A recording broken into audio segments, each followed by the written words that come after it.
Covid సమయంలో కేవలం 6 నెలల్లో వ్యాక్సిన్ అన్ని దేశాలకు పంపించిన ఘనత మోదీకే దక్కుతుందని జాతీయ మహిళా కమిషన్ సభ్యురాలు ప్రముఖ సినీ నటి ఖుష్బూ సుందర్ రోడ్ షో నిర్వహించారు.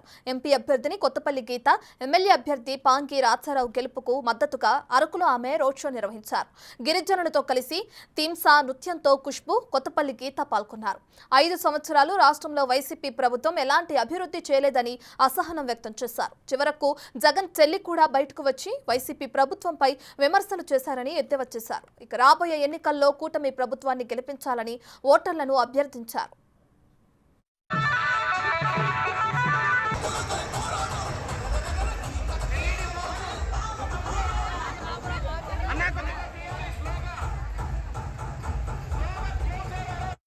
ఇతను రోజు తర్వాత నేను ఇక్కడ వచ్చిన తర్వాత చూస్తే కూడా అసలు ఆ డెవలప్మెంట్ నాకు తెలియట్లేదు.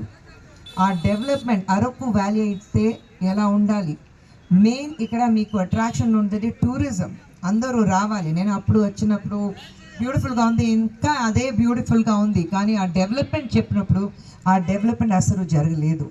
మీకు ఏదైనా వచ్చిందా? రోడ్స్ చేశారా? మీకు ఇల్లు వచ్చిందా? డబ్బు ఇస్తారని చెప్పారు, అది వచ్చిందా? ఏదైనా వచ్చిందా? జగన్ గారు ఏదైనా ఇచ్చారా? మనకు తెలియకుండా ఏదైనా ఇచ్చారా? వచ్చారా? ఇటు సైడ్ ఆయన పార్టీ నుంచి ఎవరైనా వచ్చారా? ఎలక్షన్ టైంలో వస్తారు, ఓటు వేయండి అని చెప్తారు, మీరు వేస్తారు, ఆయన గెలుస్తారు, వెళ్ళిపోతారు. ఆ తర్వాత 2 లక్షల కోట్లు ఆయన బ్యాంక్ అకౌంట్లో ఉంటుంది, మీకు అస్సలు శూన్యం వస్తుంది, ఏమీ రాదు మీకు. ఇదే పని జరుగుతుంది. నేను అడుగుతున్నాను, ఇంతవరకు జగన్ రెడ్డి గారు ఈరోజు పొద్దునే ఒక స్టేట్మెంట్ ఇచ్చారు, 2035 వరకు నాకు అవకాశం ఇస్తే నేను అన్నీ చేసేస్తాను. మరి ఇన్ని రోజు అవకాశం ఇచ్చాం, ఏం చేశారు మీరు? ఏం చేయలేదు. ఇంట్లో వాళ్ళు మగాళ్ళు ఎక్కడైనా తాగుతూనే ఎక్కడొక్కడ ఉంటారో మనకి తెలీదు, అందరికీ ఆ భయం ఉంది. ఇప్పుడు ఆ డెవలప్మెంట్ మాట్లాడితే ఈరోజు మన భారతదేశం మీరు చూస్తే ప్రైమ్ మినిస్టర్ నరేంద్ర మోదీ గారు ఆయన చూస్తే ప్రతిసారి ప్రతి జాగాలో ఇక్కడ ఎక్కడైనా ఉంటే ఆయన ఈ దేశం ఎలా ముందుకు వెళ్ళాలని మాట్లాడుతూనే ఉన్నారు. ఇప్పుడు కాదు, 2000 వికసిత్ భారత్ అంటే ఏంటి తెలుసా మీకు?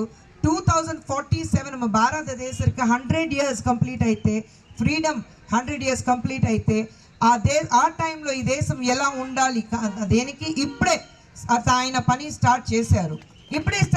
ఇప్పుడు ఇది మీరు నేను కాదు, మా పిల్లలు ఎలా ఉంటారు, అప్పుడు ఆ నెక్స్ట్ జనరేషన్ మన పిల్లలు ఎలా ఉంటారు అది అని చూడాలి. ఇప్పుడు నేను ఉన్నాను, ఇప్పుడు బాగున్నాను, పర్వాలేదు, రేపు ఎలా ఉంటానో తెలీదు. మన ఇంట్లో కూడా మీరు ఈ రోజు బాగుంటే రేపు ఎలా ఉండాలని మీరు ఇప్పుడు ఆలోచిస్తున్నారు.